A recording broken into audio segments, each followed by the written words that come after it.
Buenos días, yo soy la profesora adjunta de la Cátedra de Psicología Evolutiva de la Niñez, Cátedra 1 o Cátedra A. Mi nombre es Ana Faz y los voy a acompañar en el dictado de teóricos durante el turno mañana, desde las 10 a las 12 horas. Dada esta situación de pandemia, vamos a desarrollar las clases por un tiempo de esta manera.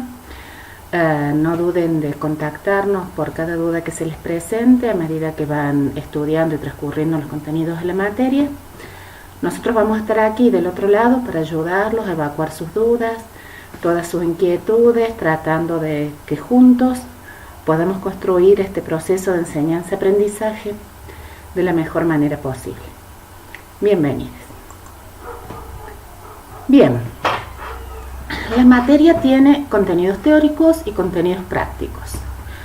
Dentro de los contenidos teóricos, que son los que vamos a ir desarrollando en las clases teóricas, particularmente conmigo, como les mencioné, los lunes de 10 a 12 horas, tenemos 5 unidades, que son las 5 unidades del programa que las vamos a ir desarrollando paulatinamente. Alguna unidad puede llevar más cantidad de clases que otras, pero están organizadas de manera tal de que desarrollemos todas las unidades en el transcurso de todo el año académico. La unidad 1 es una unidad que toca fundamentalmente temas relativos a historia, teorías y métodos del desarrollo infantil. Introduce también las concepciones en torno a la infancia, los paradigmas en torno a la posición que ha ido ocupando el niño a lo largo de la historia, desde paradigmas que han sido más tutelares a paradigmas que tienen que ver más con la posición actual de la infancia como un sujeto activo y con derechos dentro del mundo de los adultos y derechos exclusivos que tienen que ver con su posición de niño o de niña. Posteriormente desarrollamos ya las unidades que tienen que ver con los periodos o las etapas de la infancia. En la unidad 2 tenemos un periodo prenatal y neonatal. Arrancamos desde la concepción y las particularidades que tiene que concebir un niño y las características fundamentales del recién nacido desde sus aspectos biopsicosociales y cómo ese recién nacido también impacta en un entorno familiar y cómo a partir de que el nuevo ser viene al mundo, la familia se constituye de una manera diferente. En la unidad 3 vemos el desarrollo del niño en los primeros 2 años de vida. Cada una de estas etapas las vamos viendo desde las distintas esferas del desarrollo, desde la esfera cognitiva, afectiva y psicosocial. En la unidad 4 vemos el desarrollo del niño de 2 a 6 años. En este desarrollo vemos fundamentalmente las características atinentes al niño preescolar, lo que se suele llamar segunda infancia. Y en la unidad 5 vemos el desarrollo del niño de 6 a 12 años, es decir, el niño que transcurre la denominada edad escolar o tercera infancia. Como mencionaba antes, vamos a ir viendo cada una de las esferas del desarrollo en cada una de las etapas que definen la psicología del desarrollo desde el punto de vista del infante. Estos contenidos tienen una transversalización directa con lo que se ve en los trabajos prácticos, que también son 5, a donde se arranca con un trabajo práctico número 1, que es atinente fundamentalmente a la primera unidad y a los métodos de investigación que se han desarrollado para estudiar la infancia, es decir, cómo podemos realizar observaciones de tipo sistemáticas y registros empíricos a la hora de observar niños y niñas y cómo a partir de ello podemos aportar a la construcción de las teorías y al mismo tiempo cómo desde las distintas teorías o marcos teóricos y desde una mirada particular podemos realizar diseños de investigación que nos permitan realizar registros y observaciones de manera tal de producir conocimiento validado. En el trabajo práctico número 2 desarrollamos los primeros vínculos y apego, la primera relación fundante y fundamental del psiquismo del niño pequeño con su principal cuidador. Dentro del trabajo práctico número 3 vemos la evolución del lenguaje. Somos seres hablantes, somos seres de la cultura y como seres de la cultura nos diferenciamos de otras especies de animales Y el lenguaje, para la mayoría de los autores, es nuestra clave de distinción, porque hablamos, podemos construir simbólicamente un mundo cultural de manera tal de que vamos a ver cómo impacta este desarrollo del lenguaje en nuestra constitución subjetiva y en nuestro proceso de humanización, y cómo este desarrollo del lenguaje comienza no necesariamente desde que podemos producir las primeras palabras habladas, sino mucho antes, en el interjuego no lingüístico entre el niño pequeño, entre el bebé y su principal cuidador. Y ahí vemos también las relaciones de lo que es el desarrollo del lenguaje con la calidad de estos primeros vínculos y del apego, y la calidad del vínculo del niño pequeño, del bebé pequeño, con su principal cuidador de referencia.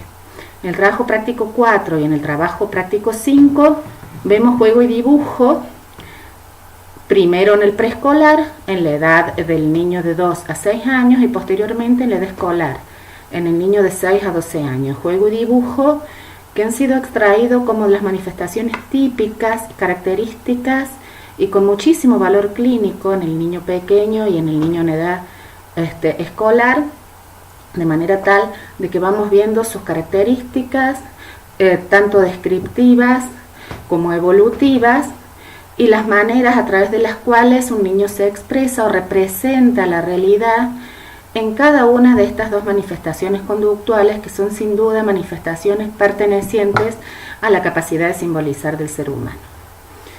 Todo esto lo tenemos en un material de cátedra, que es un libro que se llama Psicología del Desarrollo Infantil, Psicología del Desarrollo, en su segunda edición, que es la edición del 2018.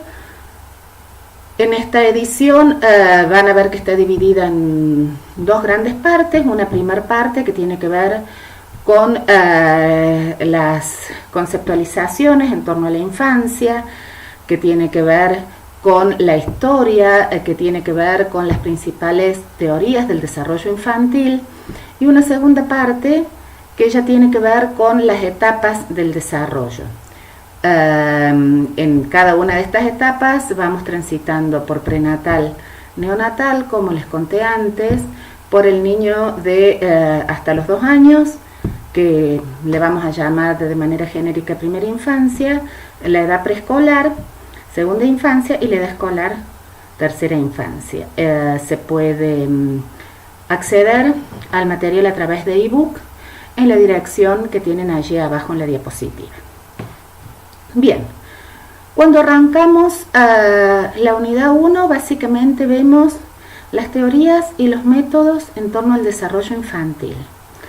Y dentro de las teorías y métodos del desarrollo infantil vamos a ir desarrollando el objeto de estudio de la psicología evolutiva, qué significa desarrollo, cómo vamos a entender el desarrollo, cuáles son las principales distinciones entre crecimiento, desarrollo, maduración y aprendizaje, cómo ha ido evolucionando o cómo se ha ido modificando, mejor dicho, el concepto de infancia, de niño, de niña, a través del tiempo, hasta llegar al niño como sujeto de derechos de la actualidad, y los distintos diseños y métodos que han sido característicos y que son los que más definen la investigación con niños o con niñas.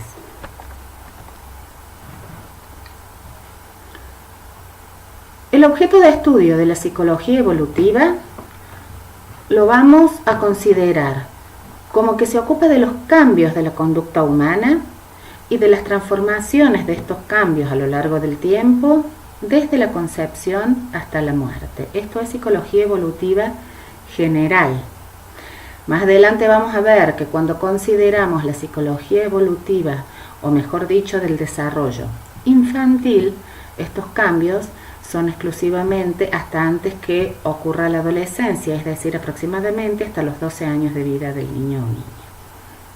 Estos cambios tienen carácter normativo y tienen carácter no normativo. ¿Qué quiere decir carácter normativo? Carácter normativo quiere decir lo que puede considerarse regulado para un conjunto, ¿sí?, de individuos. y lo que puede considerarse estable y lo que puede establecer ciertas normas, por eso normativo, ciertas leyes. Y entonces dentro de los cambios normativos vamos a considerar por un lado la edad. Los niños y niñas hacen distintas cosas, se comportan de distintas maneras a distintas edades, entonces podemos esperar que un bebé haga cosas características de esa edad que sean distintos a un niño de 3 años, que sean distintos a un niño de 6 años y que sean distintos a un niño de 9 años. De manera tal de que podemos normativizar, podemos establecer regularidades en las maneras de entender esa conducta. Y al mismo tiempo, esas regularidades van a estar también atravesadas por el entorno cultural a través del cual el niño tenga que crecer y desarrollarse.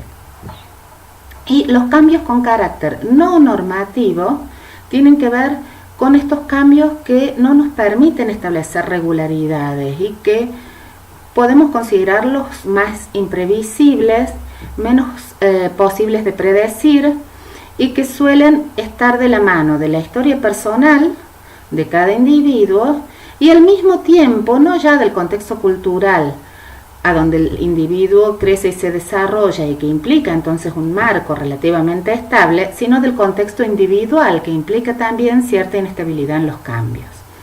Estos cambios de carácter normativo y no normativo van a atravesar el desarrollo del niño en cada una de sus etapas y en cada una de sus características.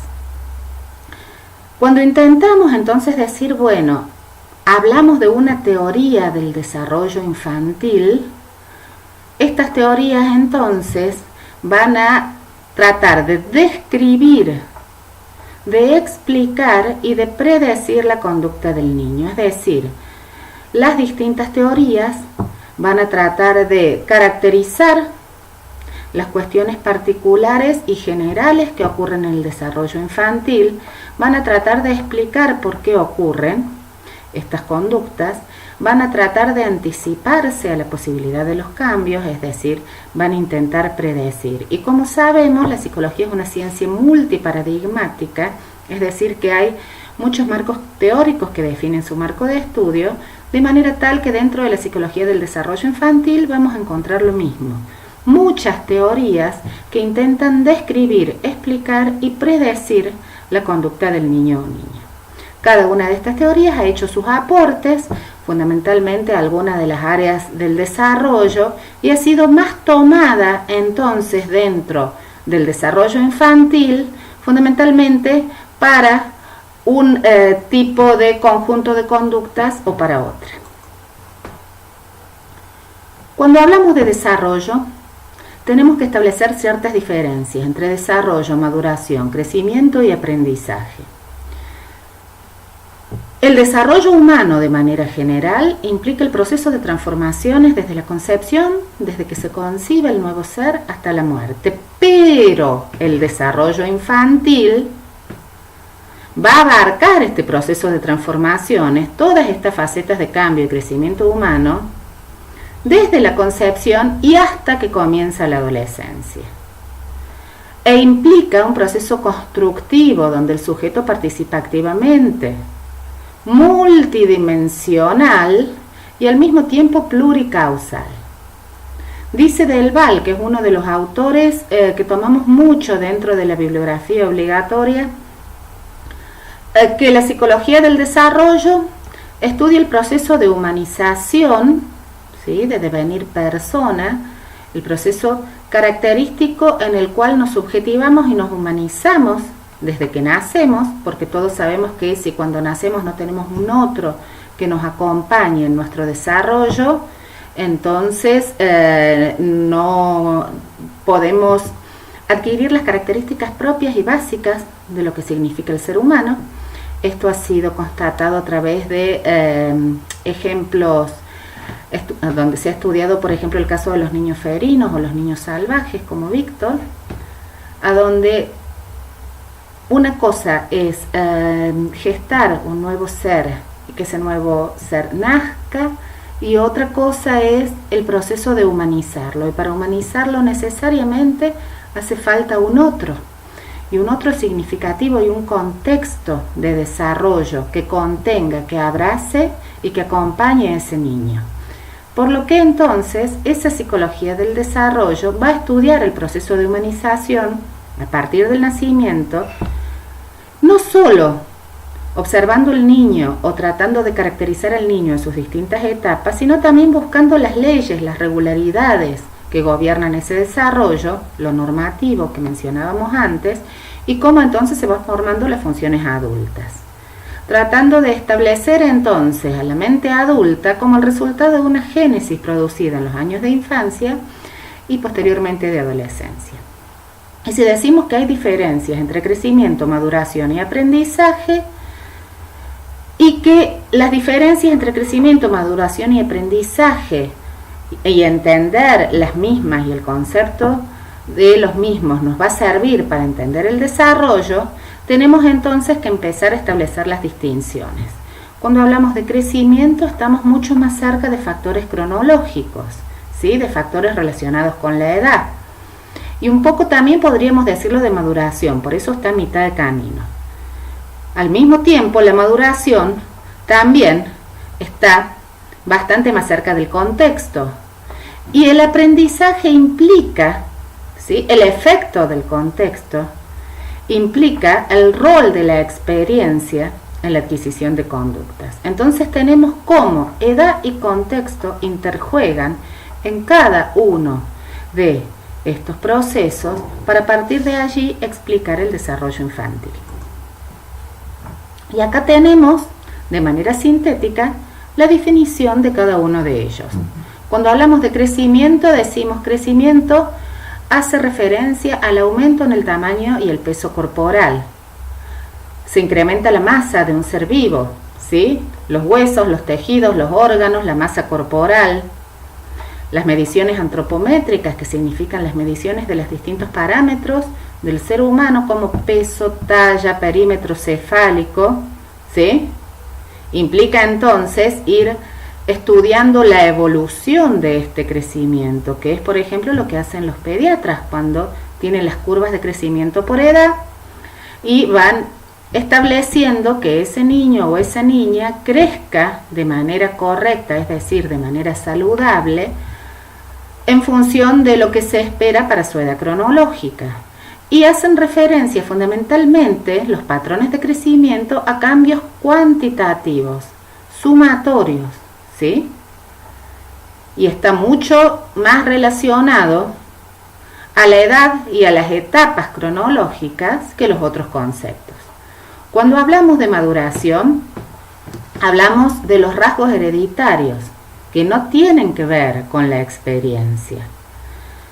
Estos rasgos hereditarios van a implicar cambios cualitativos anatomofisiológicos que van a incidir en la conducta. Por ejemplo, la aparición de nuevas funciones como caminar, como hablar, o eventos como la dentición, como la menstruación, etc. Y que van a estar relacionados con el contexto desde el punto de vista de que las contingencias del contexto, favorecedoras o obstaculizadoras, pueden incidir en cada una de estas funciones que vienen determinadas por la maduración, porque pueden verse, como decíamos antes, aceleradas o retrasadas en función de cómo ese contexto entre a jugar. Y el aprendizaje, la maduración incide naturalmente en el aprendizaje, y el aprendizaje lo vamos a tomar como estas adquisiciones no hereditarias determinadas por la maduración, que implican cambios a nivel anatómico y funcional resultantes de la experiencia. Influyen en el aprendizaje el ejercicio, la práctica, el contexto, naturalmente, y al mismo tiempo la actividad de cada niño. Aprendizaje, maduración y crecimiento en su interjuego dialéctico influyen en el desarrollo.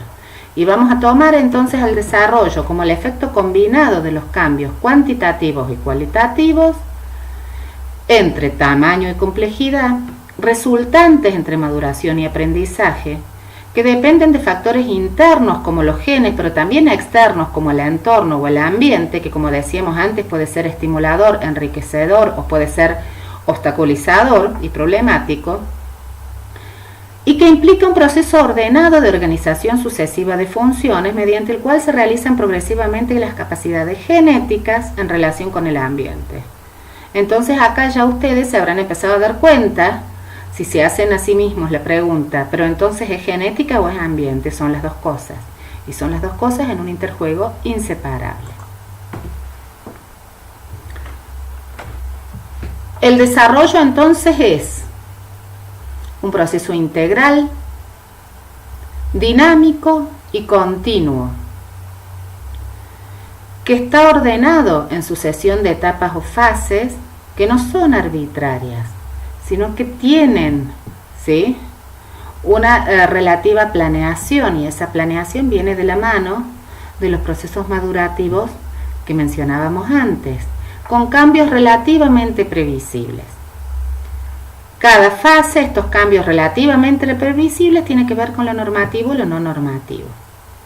Por eso es relativamente y no totalmente previsibles.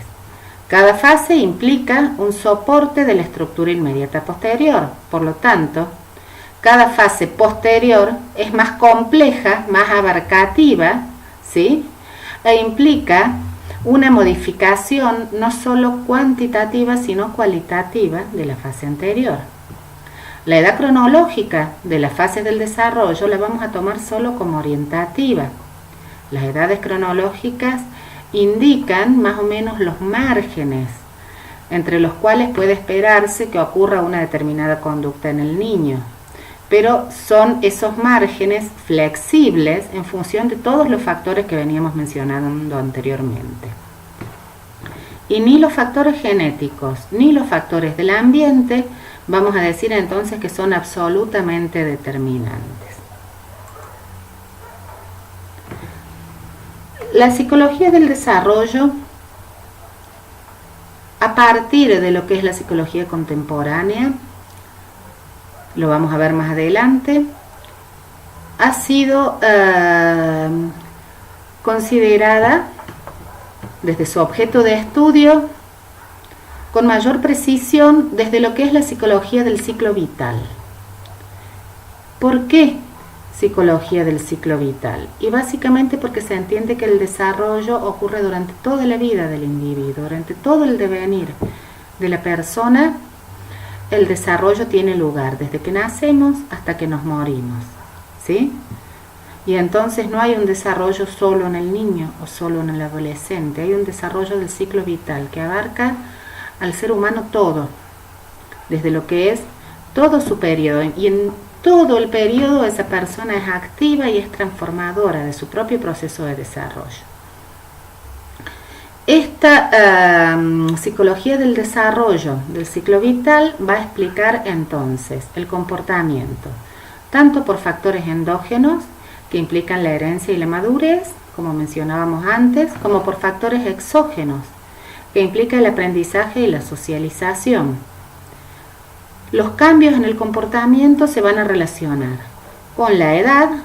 Hay etapas a donde se pueden esperar de manera relativamente previsible algunas conductas diferentes de etapas anteriores o posteriores, y esto ocurre desde la concepción hasta la muerte, pero también, como decíamos antes, con el tipo de contexto, a donde cada sujeto va a estar relacionado con cada uno de los ambientes que lo determina, y al mismo tiempo el sujeto los va a determinar, y cada uno de estos contextos más amplios o más personalizados y con relación más directa en relación al niño o niña, van a estar relacionados entre sí.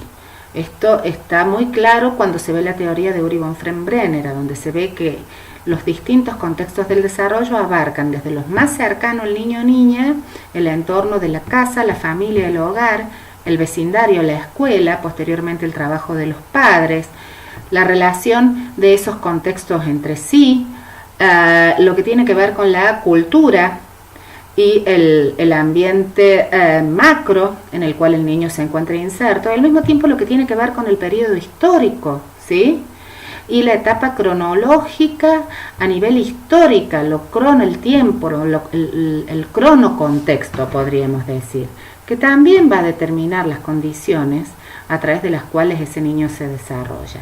Ahora, el niño no es pasivo, el niño es activo y también como sujeto activo interviene y modifica cada uno de estos contextos.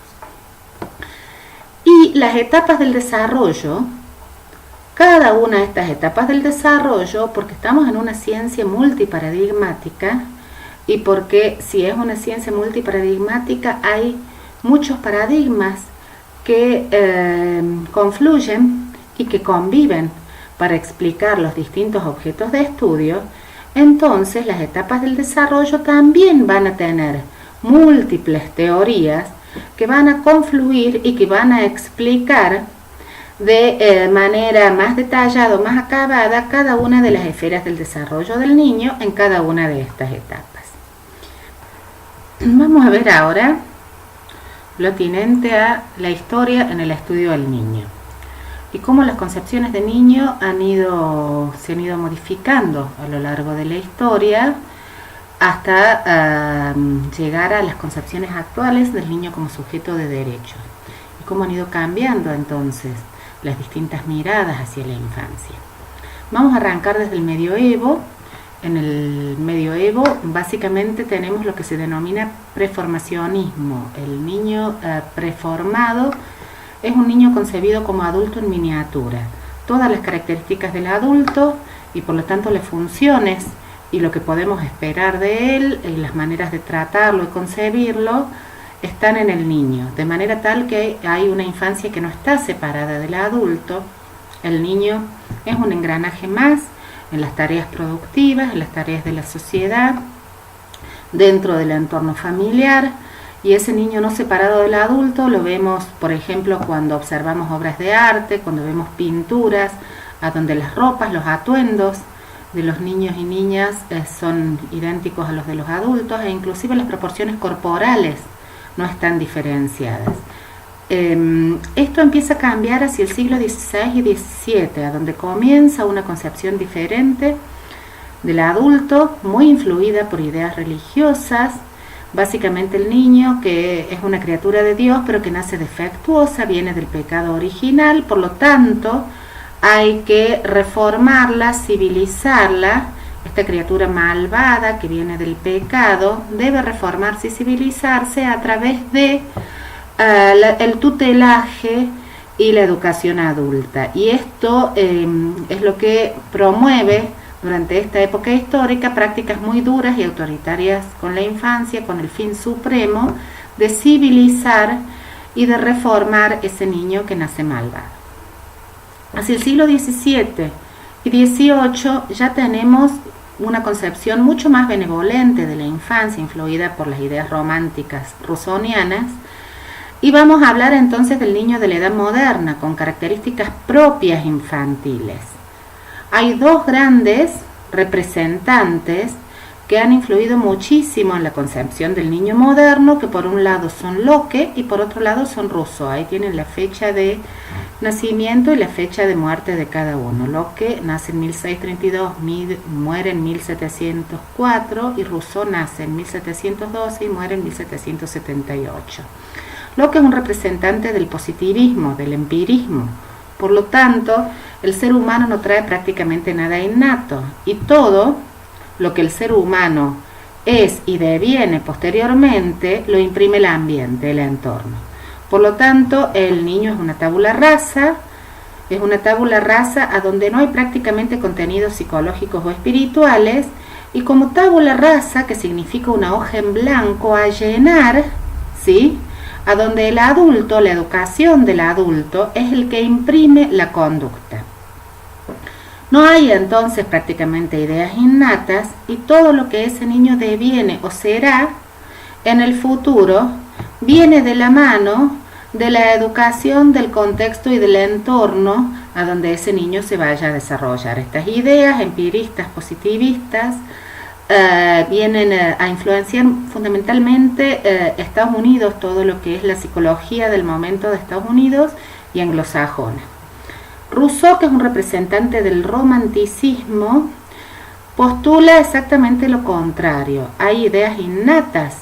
El niño nace como un noble salvaje, pero con contenido, ya con un plan psicológico y espiritual perfecto, viene naturalmente equipado y solo en el transcurso de su crecimiento y con una tutela muy permisiva del adulto tiene que ir desarrollándolo. Hay por lo tanto una filosofía permisiva centrada en el niño, y el niño es diferente del adulto desde el punto de vista de que tiene estadios y etapas que van a ir marcando necesidades diferentes y que van a ir definiendo distintos comportamientos que el adulto tiene que acompañar también de maneras diferentes. Comienza a partir de Rousseau a sostenerse en conceptos fundamentales que después van a ser tomados fundamentalmente por Piaget, que es el concepto de estadio y el concepto de maduración, ¿sí? Y así como las filosofías empiristas de Locke son muy influyentes en Estados Unidos, las filosofías románticas que postulan el innatismo de Rousseau son fundamentalmente influyentes en Europa. Nos va a decir Rousseau: el error de las filosofías anteriores está básicamente en que se busca siempre al hombre en el niño sin pensar en lo que es el niño antes de ser hombre.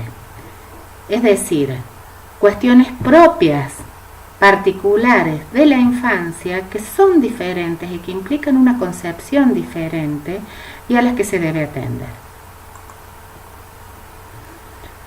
Hacia fin del siglo XIX y principios del XX tenemos fundamentalmente la influencia de Darwin, de Preyer, de Binet y de Baldwin. Darwin influye de manera radical todas las ciencias y no queda exenta de esto la psicología evolutiva. Allí tenemos también el momento de nacimiento y de muerte, con su teoría de la selección natural y supervivencia del más apto, que publica en El origen de las especies en 1859. Lo que nos va a decir es que hay algunas conductas que promueven la adaptación al entorno, mientras que hay otras, y las que promueven la adaptación al entorno son entonces las que sobreviven, mientras que hay otras que no se adaptan y que tienden entonces a desaparecer. Esto, llevado al contexto de la conducta infantil, podríamos explicarlo desde el punto de vista de que en las diferentes etapas y en los diferentes momentos madurativos hay conductas que resultan exitosas para adaptarse a lo que en ese momento, ese entorno o ese ambiente demanda, mientras que hay otras que resultan ineficaces o menos exitosas y entonces son las que tienden a no prosperar. Darwin plantea la idea de evolución, entonces de continuidad, desde el punto de vista también madurativo, y la idea de organización, de sistema y sistemas organizados que también se desarrollan de la mano de la maduración del organismo. Preyer nace en 1841, muere en 1897 y publica El alma del niño en 1882. Con su publicación del alma del niño en 1882 se considera el comienzo de la psicología del desarrollo infantil o el comienzo de la psicología del desarrollo del niño. ¿Por qué? Porque hace las primeras observaciones sistemáticas sobre el desarrollo infantil y dentro de estas observaciones sistemáticas intenta establecer ciertas regularidades y maneras entonces de ir estableciendo leyes o concepciones de conductas que abarcan un grupo de niños en determinada edad. Esto es lo que desde lo que son los autores modernos de psicología del desarrollo infantil es lo que ubica a Preyer como uno de los antecesores, de los verdaderos antecesores de la psicología evolutiva moderna. Después tenemos un periodo normativo de evaluación de la mano de Binet y de Stanley Hall. Binet nace en 1857, muere en 1911. Stanley Hall nace en 1846, muere en 1924. Este periodo normativo y de evaluación lo que intenta es establecer registros, evaluar de manera objetiva conductas infantiles para tratar de establecer estándares o parámetros a partir de los cuales pararse y tomar decisiones. Esto fue fundamentalmente muy influyente en educación, cuando la educación se lleva al ámbito general y entonces ya los niños dejaban de ser educados en sus hogares, tenían que ser educados en las escuelas, había un rol del Estado en la educación, entonces había que tomar decisiones en torno a qué niños merecían o eran susceptibles de ser educados y cuáles, porque no alcanzaban ciertos estándares, por ejemplo, de medidas de inteligencia, debían ser sacados del sistema educativo. Entonces comienzan a aparecer muchísimas escalas de inteligencia, muchos test de inteligencia, empieza una eclosión de medidas cuantitativas de la conducta del niño, promedios relacionados con la edad, ¿sí? Lo normativo, a tal edad es esperable que los niños en tal o cual habilidad, aptitud o conducta refleje tal puntaje. Empiezan a generarse muchísimos instrumentos de medición de capacidades, cuestionarios, escalas, ¿sí? Medición de aptitudes y, como decíamos antes, una eclosión también de escalas de inteligencia para tomar decisiones en torno a la educación. Baldwin nace en 1861, muere en 1932, se lo considera el fundador de la psicología del niño en Estados Unidos. Tiene también, como Preyer, muchísimas observaciones sistemáticas, muy influido también por la teoría de la evolución, y intenta ir más allá de la acumulación de hechos, y entonces intenta interpretar esos hechos y elaborar teoría. Y cuando intenta elaborar teoría, intenta establecer conceptos comunes al comportamiento de los niños y que son también atravesados por el concepto de maduración en las distintas etapas cronológicas, propio y exclusivo de lo que es la etapa infantil, y desarrolla conceptos claves como adaptación, como reacción circular, es decir, el niño va practicando y va volviendo sobre la misma conducta para reforzarla y para fijarla con mayor eficiencia y efectividad, y una vez que esa conducta se fija y se vuelve eficiente, entonces ya empieza a formar parte de un esquema de conductas que resulta efectivamente adaptativo para la solución de problemas en un momento del desarrollo determinado. Estos conceptos, el concepto de adaptación y el concepto de reacción circular, son los que después los vamos a ver incluidos en la teoría piagetiana, por ejemplo. Por lo que entonces se lo toma Baldwin como el verdadero precursor de la epistemología genética. Y hacia la primera mitad del siglo XX vamos a empezar a encontrar dos tendencias contrapuestas.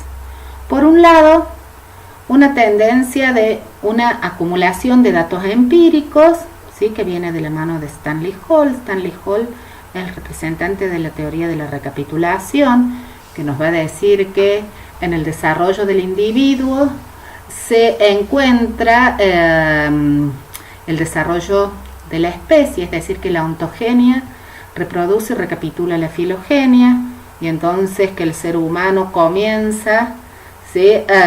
Muy parecido al hombre primitivo, y después se va desarrollando de manera cada vez más y más evolucionada. Empezamos a caminar en cuatro patas, por así decirlo, posteriormente de manera erguida. Primero utilizamos las manos de manera más precaria, después vamos afinando la motricidad fina. También la teoría de la recapitulación la vamos a ver llevada al ámbito del juego y de los juegos infantiles cuando veamos juego en esa unidad.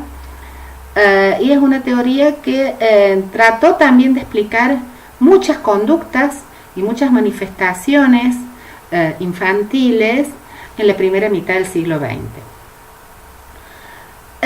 Esta acumulación de datos empíricos lo vamos a ver también desde la teoría de Hessel como representante del periodo normativo de evaluación. Hessel plantea una teoría maduracionista y las regularidades que cada niño realiza para cada periodo cronológico, y estas regularidades también tomadas como estándares desde muchísimas observaciones realizadas en un grupo muy grande de niños para la misma edad.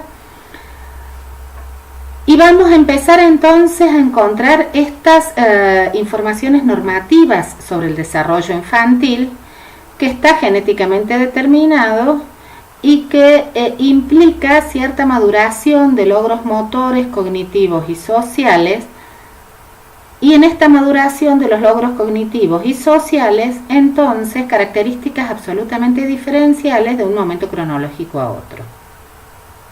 Esto podría venir de la mano de lo que se suele denominar la perspectiva madurativa o maduracionista. Después tenemos también los aportes de Binet, de Simon y Terman, desde toda también la acumulación de datos empíricos con el periodo de evaluación, lo que mencionábamos antes. Toda la eclosión de las evaluaciones objetivas de la conducta humana y de las evaluaciones objetivas llevadas también al terreno infantil y en la medición de la inteligencia, cuando había que tomar decisiones en educación de la mano del Estado, lleva entonces también a mucha acumulación de datos empíricos en el terreno del desarrollo infantil desde lo que es la medición específica de la inteligencia y otra serie de aptitudes. Esta acumulación de datos empíricos aporta a la teoría, pero todavía, esto lo dice fundamentalmente Delval, pero fundamentalmente se queda en registro, acumulación e intento de normativización. Al mismo tiempo empiezan a partir de aquí, absolutamente relacionado, a generarse modelos teóricos. Estos modelos teóricos que se van a definir fundamentalmente como el modelo mecanicista, que viene de la mano de Locke, y que es lo que va a alimentar posteriormente todas las teorías conductistas y del aprendizaje, el modelo organicista,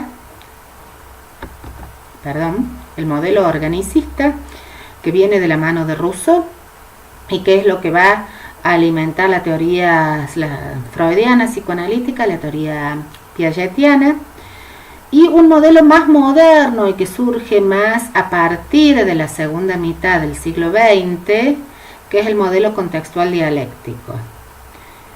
Estos modelos son los que definen diferentes posiciones teóricas que van a ir definiendo también entonces los marcos teóricos con los que la psicología del desarrollo infantil ha ido definiendo su objeto de estudio.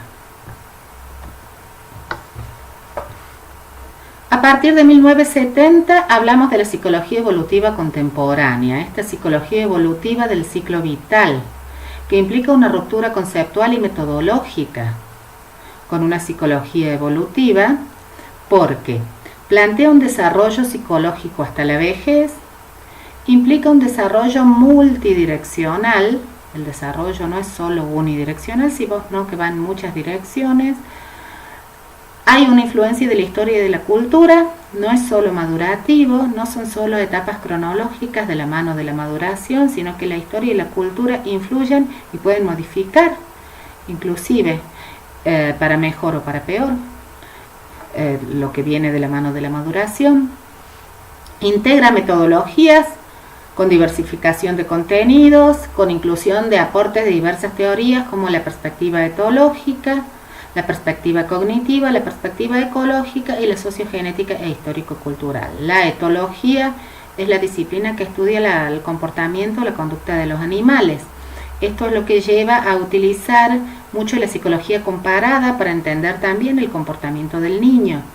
A esto lo vemos fundamentalmente muy atravesado cuando se elabora la teoría del apego. Cuando se elabora la teoría del apego, uno de los primeros estudiosos de la teoría del apego, que es un psicoanalista, nos va a tomar sus estudios de la relación del niño con su principal adulto cuidador, fundante del psiquismo, y lo que nos va a decir es que esta relación implica un vínculo afectivo muy fuerte, de calidez, de contención emocional, que va más allá de la necesidad de supervivencia de ese niño o niña, y por lo tanto que va más allá, podríamos decir, del pecho que lo alimenta, en el caso del principal adulto cuidador, que suele ser la madre.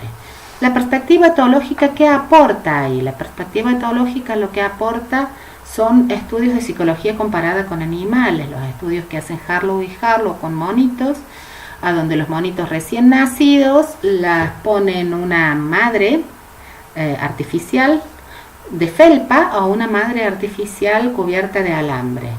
Y observan, con observaciones sistemáticas de laboratorio, observan hacia cuál de las madres los monitos eligen dirigirse, con cuál prefieren estar, pasan más tiempo. Y ven que la mayoría de los monitos eligen estar con la madre de felpa, la que es calentita, la que cobija, la que abraza.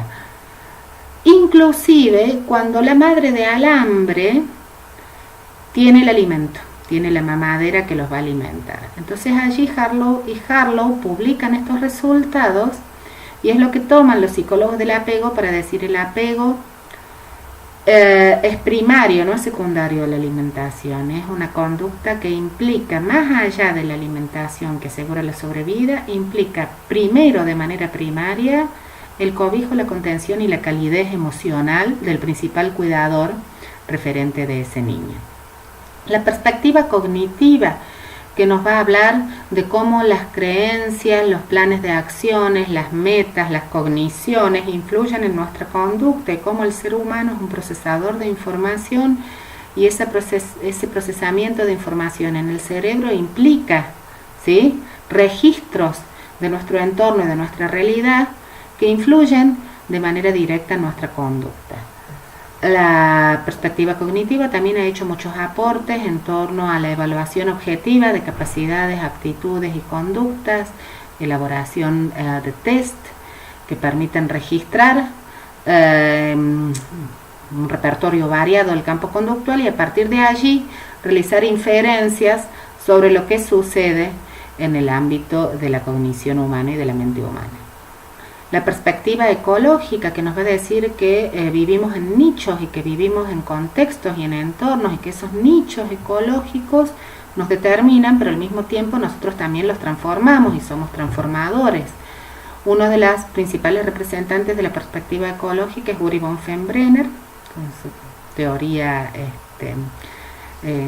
bioecológica, a donde, como mencionamos antes, hay entornos que rodean el desarrollo de ese niño o de esa niña, que van desde lo más próximo y cercano, como la familia, a lo más alejado y podríamos decir indirecto, como por ejemplo la cultura o el momento histórico en el cual ese niño se tiene que desarrollar. Y así todos estos entornos se imbrican, se sostienen unos a otros e influyen en el desarrollo de ese niño o de esa niña.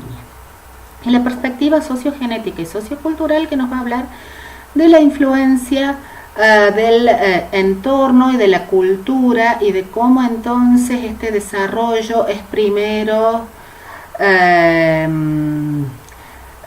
de la mano de los otros, es interpersonal, ¿sí? Si no hay otros, si no hay sujetos de la cultura que nos permitan desarrollarnos, entonces no nos desarrollamos individualmente. Por eso vamos a sostener que el desarrollo es primero transpersonal, interpersonal, para luego interiorizarse y volverse intra o individual o intrapersonal.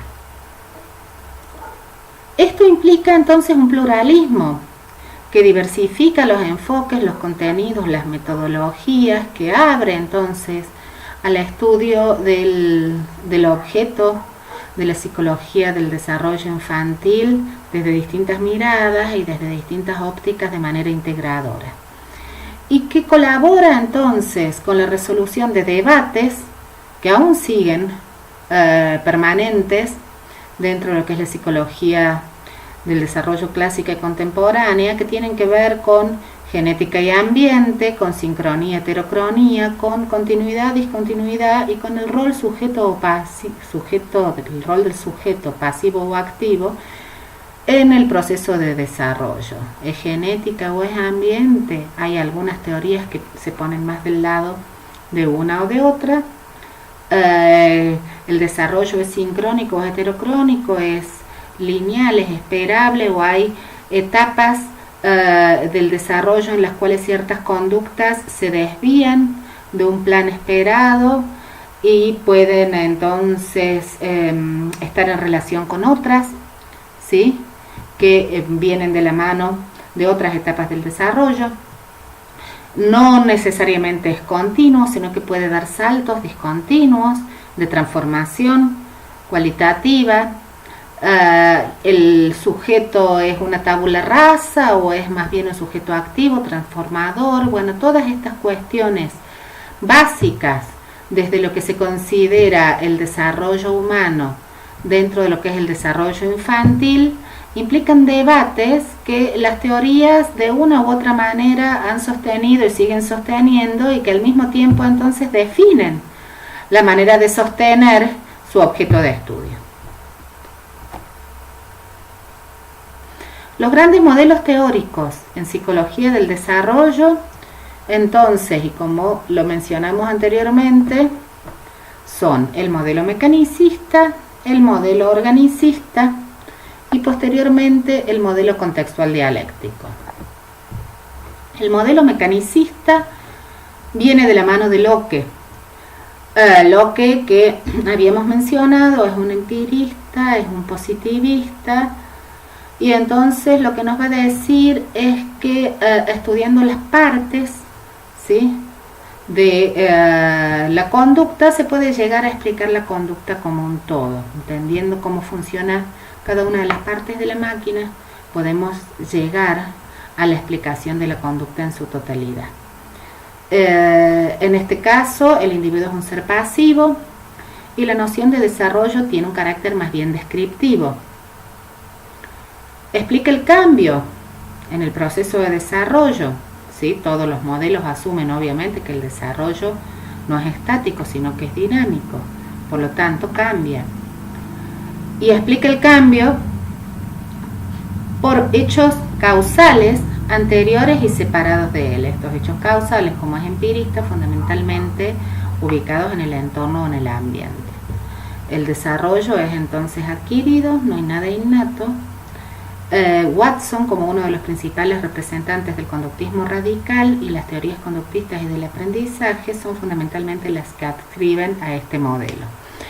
Hay estímulos que vienen del entorno, hay refuerzos o castigos de la mano de Skinner y del condicionamiento operante que vienen del entorno, y entonces estos estímulos que vienen del entorno o estos refuerzos o castigos son los que influyen en la conducta y los que van a determinar que la conducta entonces se exprese de tal o cual manera, ¿sí? Y que entonces ocurra un aprendizaje o un aprendizaje no ocurra. De manera tal de que entonces las causas están puestas en el entorno, están puestas en el ambiente, en los estímulos y las contingencias de los refuerzos y los castigos. El modelo organicista viene de la mano de Rousseau y del romanticismo, e implica un modelo que se va a denominar organísmico. Tenemos aquí un ser que es activo y organizado, y la noción de desarrollo tiene entonces un carácter explicativo, integrado. El cambio ya no es visto, ¿sí?, como algo producido por hechos causales separados de él, como por ejemplo los estímulos o las contingencias de los refuerzos y los castigos, sino que es visto como una propiedad de los organismos que están en evolución permanente. Y porque es un modelo innatista, es el organismo el que tiene la posibilidad de evolucionar y desarrollarse de manera innata. Freud y Piaget son principales representantes de este modelo organicista desde lo que son las teorías psicoanalíticas, fundamentalmente de corte freudiano, y psicogenéticas de corte piagetiano. El modelo contextual dialéctico va a plantear la influencia de Marx, a donde el desarrollo es indivisible, ¿sí?, de su contexto sociohistórico, y que implica entonces un proceso complejo a donde el contexto sociohistórico lo atraviesa de manera permanente. Integra las influencias de Vygotsky desde su teoría sociohistórica, a donde este desarrollo va a ser primero interpersonal para luego interiorizarse y volverse intrapersonal, a donde el rol de los otros como sujetos sociales y de la historia que se atraviesa desde ese entorno social va a ser fundamental, implica la teoría de Vallon, implica la teoría de Bonfenbrenner, de los contextos de desarrollo ecológico, y la teoría de Erikson, que va a ser una teoría psicoanalítica, pero fundamentalmente desde el punto de vista psicosocial, donde hay otros que van a acompañar el desarrollo de ese niño y que van a marcar crisis vitales del desarrollo. Cuando es bebé, el fundamental otro es la madre, y entonces si la mamá le da confianza a ese bebé va a desarrollar ciertas capacidades como la esperanza, puede esperar algo del mundo que lo rodea, y entonces eso va a favorecer su independencia y su capacidad exploratoria, y va a posibilitar entonces el desarrollo de su otra crisis vital, que va a ser la de la autonomía frente a la vergüenza duda, porque se va a sentir seguro y va a lograr ser un ser autónomo y se va a plantar frente a los demás y va a desarrollar su yo de manera saludable. Y si esto ocurre, entonces va a posibilitar que el niño en la etapa del preescolar tenga iniciativa, y que esta iniciativa sea más fuerte y se oponga, por ejemplo, a la culpa, y que entonces tenga un motor por hacer en lugar de una conducta inhibida, y esto también va a favorecer su identidad, y que en la edad escolar se sienta capaz, se sienta en condiciones, y entonces Erikson lo plantea como la laboriosidad o la industriosidad, que es el sentirse competente frente al grupo de pares, frente a sentirse inferior o aislado y no integrado en el grupo de pares. Todas estas cuestiones van a reforzar su identidad y van a generar entonces una identidad saludable, que va a implicar, como teoría del yo, porque es una teoría psicoanalítica, que si va atravesando por cada uno de estos polos, el desarrollo puede esperarse de manera mucho más saludable que no saludable. Todas estas teorías, la sociohistórica, la biosocioafectiva de Vallon, la bioecológica de Bonfenbrenner y la teoría psicosocial de Erikson, van a interjugar también, sosteniéndose unas con otras en el modelo contextual dialéctico. El modelo contextual dialéctico critica entonces a los modelos mecanicistas y organicistas básicamente por su carácter secuencial, por su unidireccionalidad, por plantear la irreversibilidad de los cambios en el modelo contextual dialéctico no son irreversibles, por la transformación cualitativo-estructural que suponen, y por la universalidad. Implica un modelo contemporáneo que se sustenta en diferentes teorías, como hemos visto, que explica el desarrollo humano de manera mucho más abarcativa y que entonces va a producir un giro en las concepciones precedentes. Como dice Urbano Giuni, el modelo contextual dialéctico propone un análisis contextualizado del cambio en el que el desarrollo es producto del entrecruzamiento de un sistema de normas que lo regulan, lo normativo, con las mediaciones que el propio sujeto introduce como parte del grupo social y con las herramientas que su cultura le provee, ¿sí?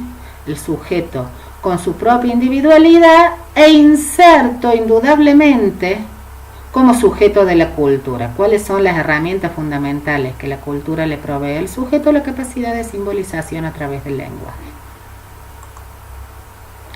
El modelo contextual dialéctico postula entonces una interdependencia sujeto-naturaleza, ¿sí?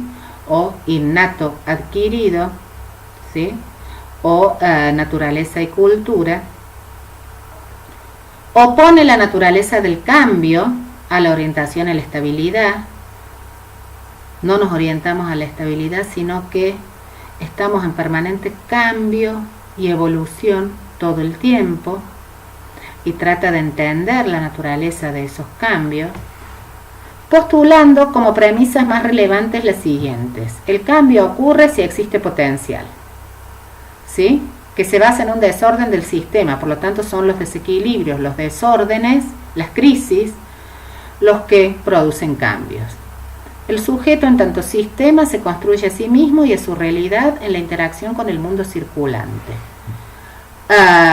El sujeto está en interconexión permanente y en interdependencia permanente en su construcción con la realidad, con el mundo que lo rodea. ¿Sí? Ningún sujeto se construye y deviene tal aislado de su sistema social. La persona se define por un conjunto consistente de relaciones con los demás, que tiene que ver con lo que dijimos anteriormente. Los sistemas constitutivos del sujeto son sinérgicos, esto es, al interactuar un sistema con otro, aumenta sus posibilidades de desarrollo. Y el sujeto es autopoético, y cuando hablamos de autopoético estamos haciendo referencia a que tiende a su propia autoorganización. Y en esta tendencia a la propia autoorganización, el sujeto es flexible, es permeable, ¿sí?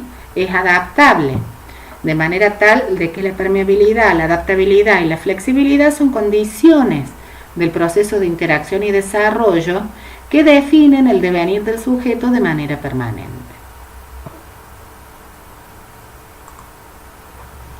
Si pensamos entonces cómo se construye teoría en el ámbito del desarrollo infantil, cómo desde los distintos marcos teóricos podemos producir conocimiento validado y cómo podemos observar y registrar el comportamiento de los niños y las niñas, tenemos que pensar entonces en los principales métodos y diseños de investigación en el estudio de la niñez, es decir, cuáles han sido, por lo general, las principales estrategias que se han llevado a cabo para estudiar la infancia. Y podemos pensar, por un lado, en cómo se han realizado los registros de observación y cuáles son las maneras sistemáticas de realizar registros observacionales. Cuando se habla de observación sistemática, se habla de una observación que es diferente de la observación por sentido común, a donde tratamos de desprendernos de nuestra subjetividad, donde tratamos de no tener sesgos en relación con el objeto de estudio y de realizar los registros de la manera más precisa y menos sesgada posible. Esta observación sistemática, vamos a ver en la próxima diapositiva, pueden tener características más o menos estructuradas y es lo que define los modelos de investigación desde el paradigma más cualitativo o más cuantitativo. Por otro lado, tenemos la posibilidad de preguntarle a los niños, no solo observarlos en sus conductas, sino preguntarles sobre sus capacidades, sobre sus habilidades, sobre sus intereses.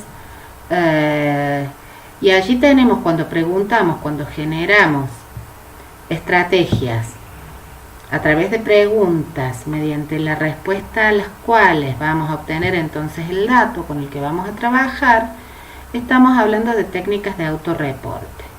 Dentro de las técnicas de autorreporte también suelen considerarse las pruebas y escalas objetivas, como las pruebas de inteligencia, las escalas de inteligencia, de personalidad, de negativismo, y mediciones del comportamiento, que muchas veces implican estrategias complementarias a estas técnicas de autorreporte y que implican, supongamos, ciertas mediciones cronometradas de tiempo o de periodo en el cual una determinada conducta se está llevando a cabo, etcétera, etcétera. Decíamos, si hablamos de observación sistemática, esta observación que va a tener criterios de observación científica puede aceptar ciertas bemoles si pensamos en una observación dentro del paradigma más cualitativo o más cuantitativo. Cuando hablamos de la observación cualitativa, estamos hablando de registrar la conducta del niño en su contexto natural. y registrar esta conducta del niño o niña prácticamente en todo lo que hace o todo lo que ocurre, de manera tal de que no voy a tener de antemano pautado aquello que quiero registrar y no voy a descartar de antemano ningún dato de interés. Todo lo que el niño hace puede ser objeto de nuestro registro. Por lo tanto, vamos a decir que no es estructurada, no tengo una estructuración previa de aquello que voy a registrar. Por lo general es participante. Para ganar mayor naturalidad en las conductas infantiles, trato de observar desde adentro, de que haya un cierto rapport establecido con ese conjunto de niños o niñas, y que entonces al conocerme de antemano y al haber ya generado cierto vínculo previo, las conductas no pierdan naturalidad. Esto de ser participante implica la observación etnológica, la observación de campo, cuando se mira desde adentro de la situación misma. Los ejes y las categorías que voy a observar, entonces los voy construyendo a medida que se va desenvolviendo la situación de observación. Y voy construyendo también significados de estos ejes o categorías a medida que el fenómeno que estoy observando transcurre. Y voy a ir haciendo lo que se llaman anotaciones de campo, en un instrumento que le voy a llamar diario o cuaderno de campo, a donde voy a ir intercalando anotaciones descriptivas con anotaciones interpretativas también de aquel fenómeno que estoy observando.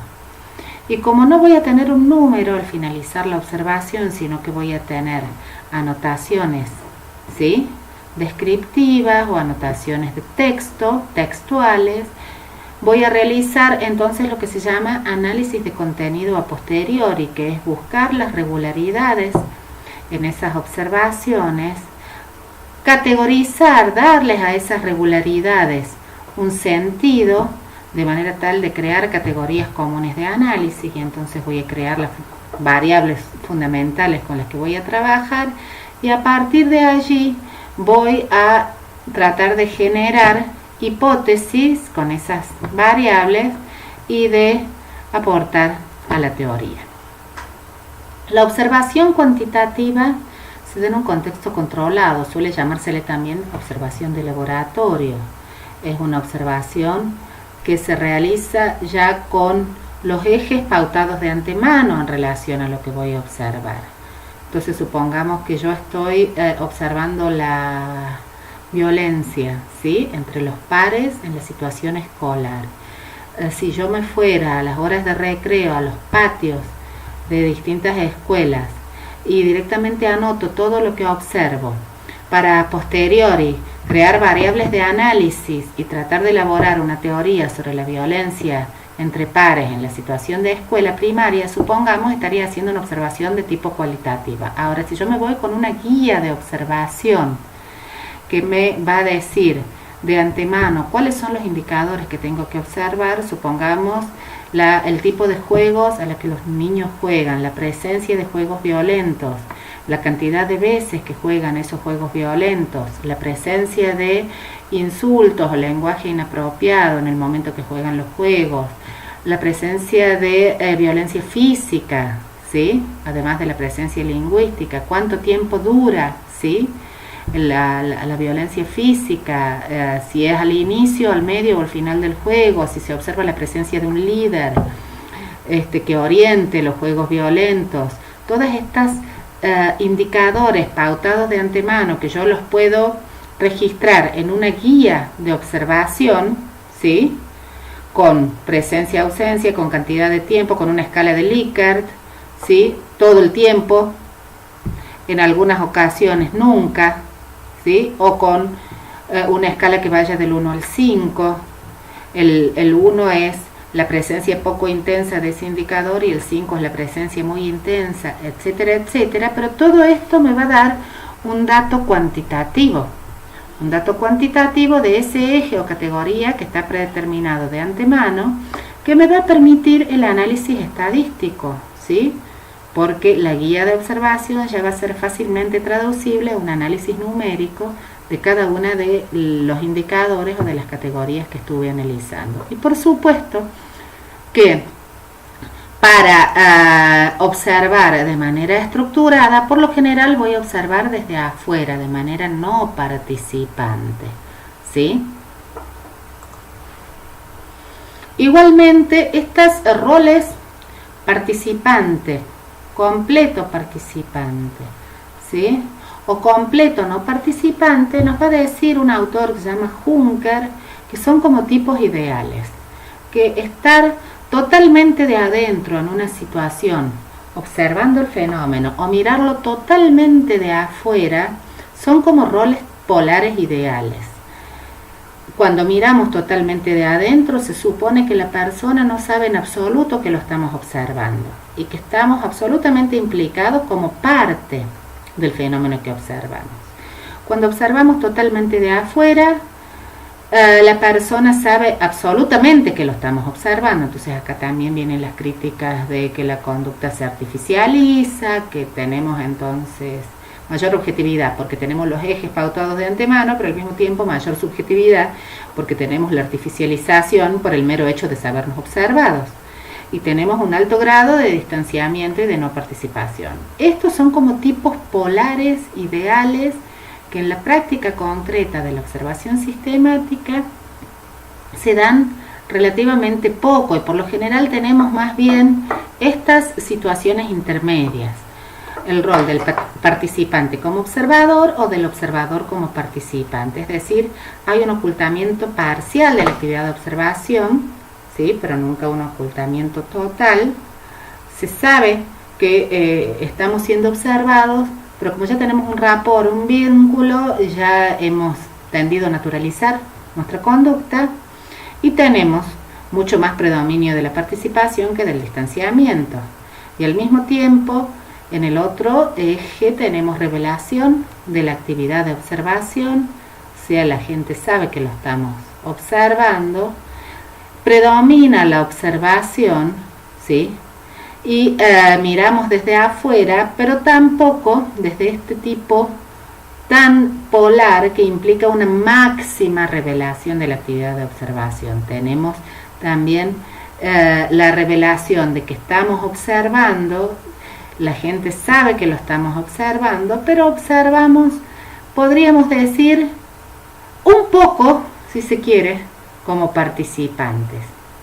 Esto ayuda a la naturalización de conductas y a evitar entonces los sesgos de artificialización y al mismo tiempo en este eje participar, pero un poquito más de afuera, ayuda a que podamos generar un distanciamiento necesario para que la observación sea científica y no quede contaminada por los sesgos típicos de la observación por sentido común.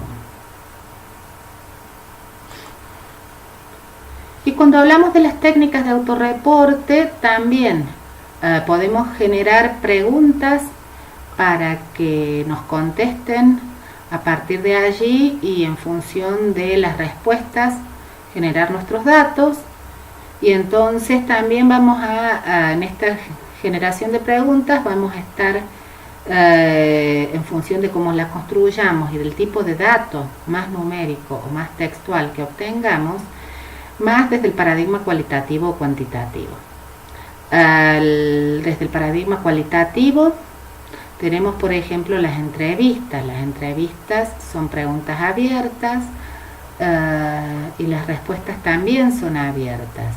Esto es en las entrevistas absolutamente no estructuradas o no focalizadas. O podemos tener entrevistas que las preguntas son cerradas. Esto implica que las preguntas son todas las mismas para los sujetos, pero las respuestas son abiertas. Entonces las respuestas implican la variabilidad de lo que es la respuesta a través de texto y no de una opción establecida con anterioridad.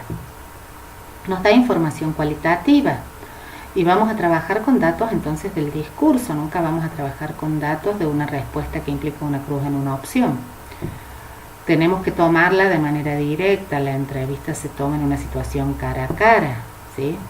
Hay un contacto entrevistador-entrevistado, necesitamos establecer un vínculo para que la persona entrevistada pueda respondernos de la manera más confiable posible.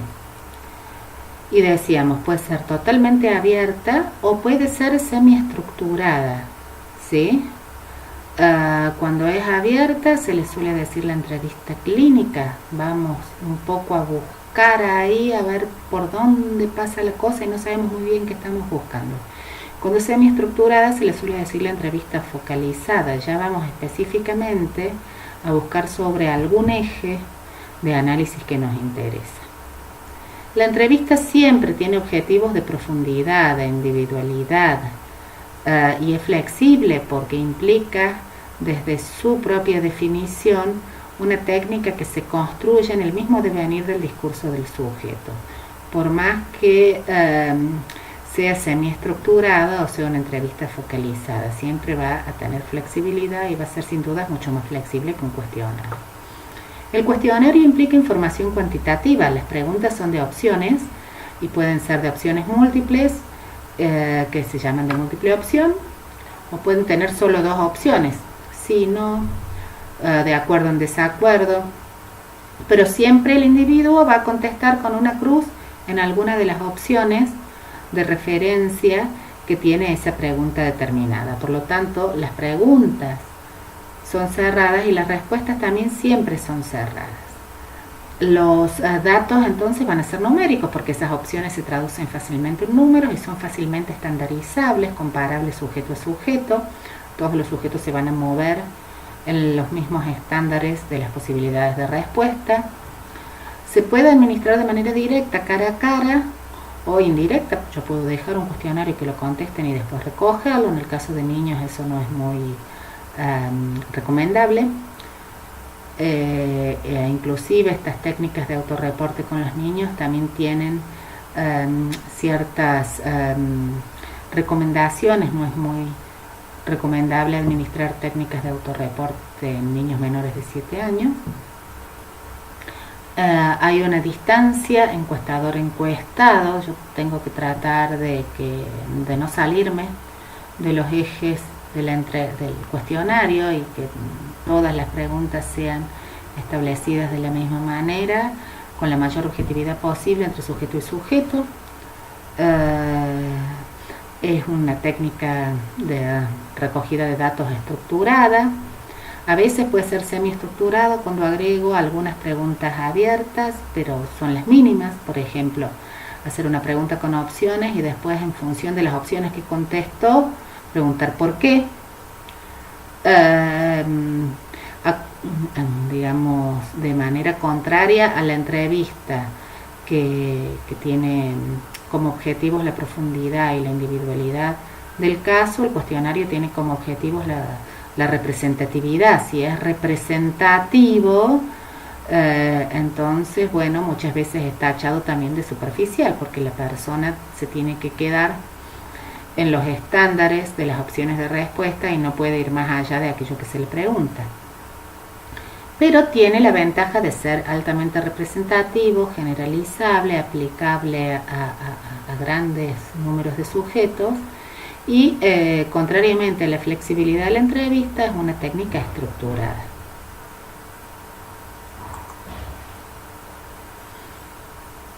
Cuando se ha recogido información en el terreno infantil, por lo general las teorías que se han elaborado se han valido de diseños que se llaman diseños de caso, que son diseños de caso único, como el caso de Itard, el niño salvaje de Aveyron, que se lo encontró perdido en los bosques de Aveyron en el 1800, el caso de Víctor, y lo tomó Itard, que era un conductista. Itard intentó enseñarle primero a caminar en 2 pies, porque caminaba en 4 patas como los animales, después a hablar, porque se comunicaba simplemente por gritos y onomatopeyas que eran más parecidas a las de un animal que a las de un humano. Intentó enseñarle ciertas normas de socialización y empezó a darse cuenta de que aprendían cosas muy elementales y muy básicas, porque ciertos periodos críticos de humanización y socialización en Víctor que no había estado en contacto con un otro significativo, que no había estado inmerso en un contexto social, se habían perdido. A partir de estos diseños de caso, de estudios en profundidad de sujetos con características especiales, se han elaborado también, se ha alimentado mucho las teorías en torno a cómo nos comportamos y por qué nos comportamos de la manera que nos comportan. Los diseños etnográficos, que son diseños que miran desde adentro una población, una comunidad, y que también han aportado entonces a la construcción teórica a partir de allí. Muchos antropólogos han desarrollado sus teorías a partir de diseños etnográficos. El mismo Erikson también tiene muchísimos de sus escritos que provienen de la observación de comunidades originarias a donde él convivía y tomaba ciertos registros para a partir de allí ir dando cuenta de cómo eran las infancias y las adolescencias en distintos contextos. Los diseños correlacionales, que tienden a ser diseños causales, que tratan de establecer la relación entre dos o más variables y entonces tratan de plantear cómo una variable puede influir en la otra, ¿sí? Diseños que vienen de la mano, supongamos, de Bandura, de cómo las características del modelo influyen en que ciertas conductas se aprendan o no en sus experimentos con el muñeco bobo. Comenzaron siendo correlacionales. Los diseños experimentales, en definitiva, son diseños correlacionales de la relación de dos o más variables, pero con fines probatorios. Y para que puedan ser probatorios necesita hacerse un experimento. El correlacional establece la relación y muchas veces la variable antecedente o la variable independiente no se puede manipular. Y yo digo, bueno, ¿cómo influyen las pautas de crianza en la conducta asertiva de los niños? ¿Son los niños con pautas de crianza de tales maneras más asertivos que los que tienen pautas de crianza de tal otra manera? ¿Sí?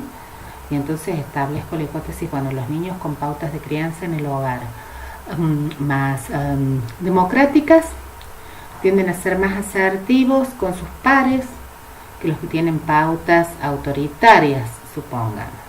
Pero allí yo no puedo manipular la variable pautas de crianza, me viene dada. El niño ya viene con un tipo de manera de ser criado en su hogar específico. No puedo ir y decirle a los padres, usted críelo de esta manera o de otra, ¿sí?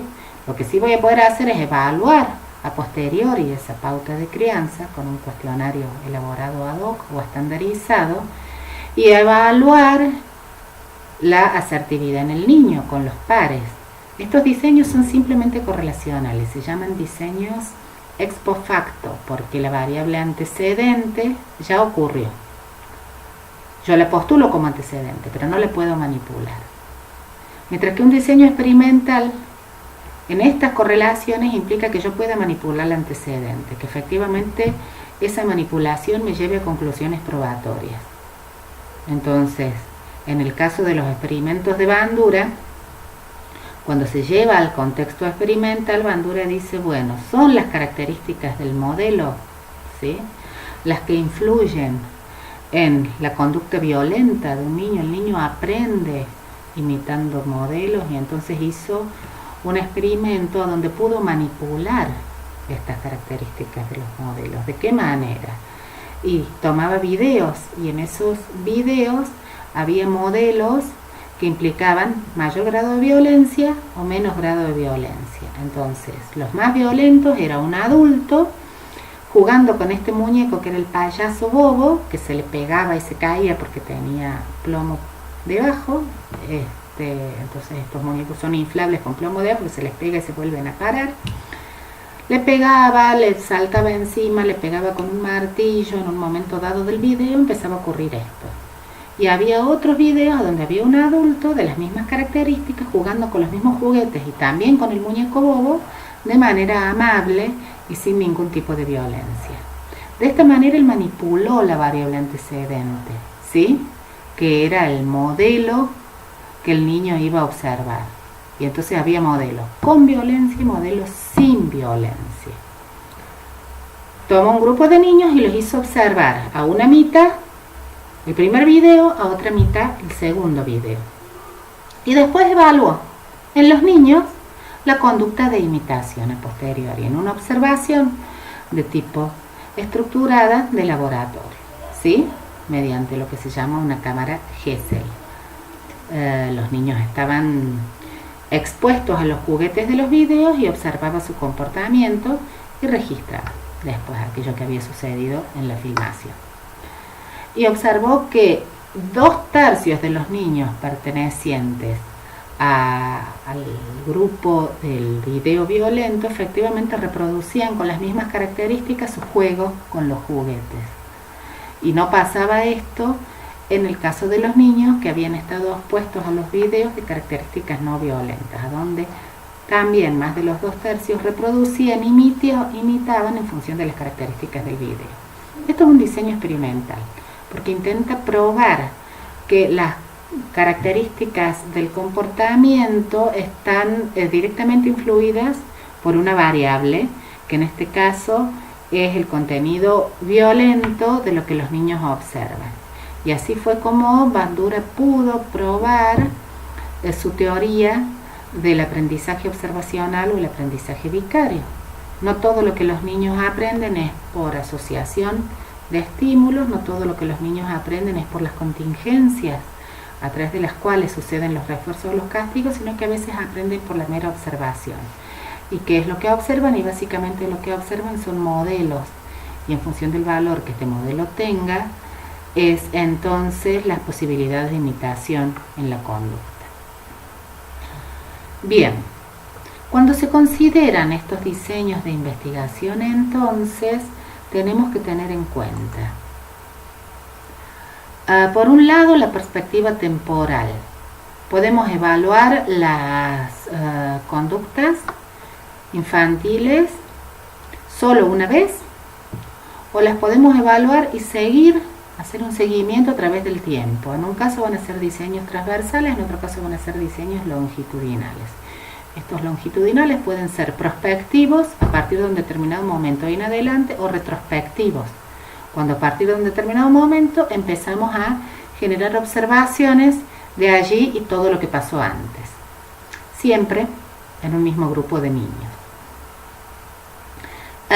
O también existe la posibilidad del transaccional longitudinal o transversal longitudinal, que se toma una muestra de niños de determinada edad, otra muestra de niños de otra edad, otra muestra de niños de otra edad, y los resultados de todas estas muestras van armando el diseño longitudinal. Y entonces no es siempre una misma muestra, sino que es un grupo de niños, supongamos a los 3 años, otro grupo de niños a los 5 años, supongamos que es cada 2 años, otro grupo de niños a los 7 años, pero los seguimos, vamos elaborando datos, son muestras tomadas de poblaciones con similares características, de manera tal entonces que los resultados de cada una de las muestras nos sirven para hacer un seguimiento longitudinal de las conductas o las variables bajo interés.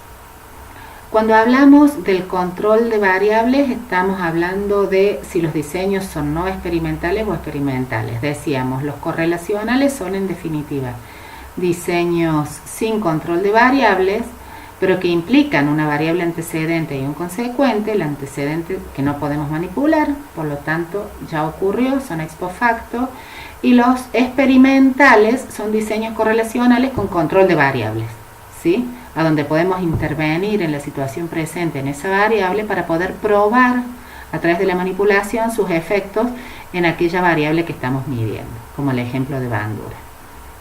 En función del control de variables tenemos diseños que van a estar dentro del grupo de los no experimentales, como los exploratorios, los descriptivos o los correlacionales, o los experimentales, que son los explicativos causales.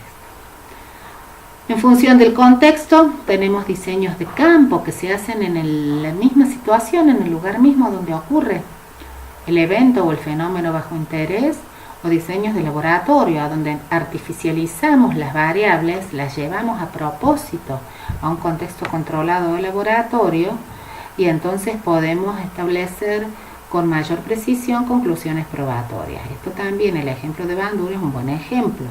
A los niños se les artificializó a través de un video las características del modelo violento a imitar y la situación de violencia. No era una situación de violencia en el hogar, era una situación de violencia artificializada a través de un modelo que era el adulto jugando con los juguetes, y se midió la conducta del niño posteriormente, violenta o no violenta, también en el contexto del laboratorio.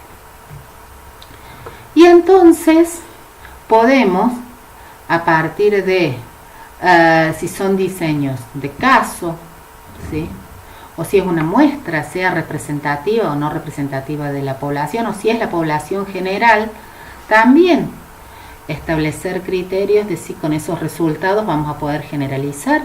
Con un diseño de caso obviamente no se puede generalizar, con una muestra no representativa no se puede generalizar, y si solo queremos profundizar en un fenómeno, ganar en profundidad, ¿sí?, o si queremos la representatividad y la generalización a la población general.